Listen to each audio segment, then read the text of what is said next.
ပြတင်းပေါက်လေးကနေမြင်နေရတဲ့အပင်လေးတွေပါအပင်ကြီးတွေပေါ့နော်အရှိကြီးတွေပဲနော်လှတယ်အုံးပင်တွေလည်းရှိတယ်အများကြီးပဲနော်ဟိုဘက်ကကျတော့အရန်ကြိုက်တဲ့ဒူရင်သီးပင်ကြီးပါအရန်လှပါတယ်ပြတင်းပေါက်လေးကနေလှမ်းကြည့်ရင်လေအရန်လှလို့ကထိုင်ပြီးတော့ဒီနားလေးမှာထိုင်ပြီးတော့ထိုင်ကြည့်ဖြစ်ပါတယ်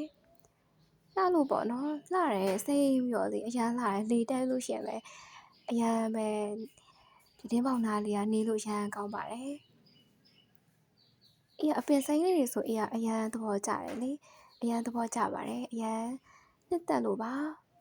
အရန်လှပါတယ်စိတ်နေတာပါပဲနော်ပိန်းတဲ့သီးပင်တွေရောပဲလှတယ်နော်အရန်လှပါတယ်အရန်လှလို့ထိုင်ကြည့်နေတာလေးပါ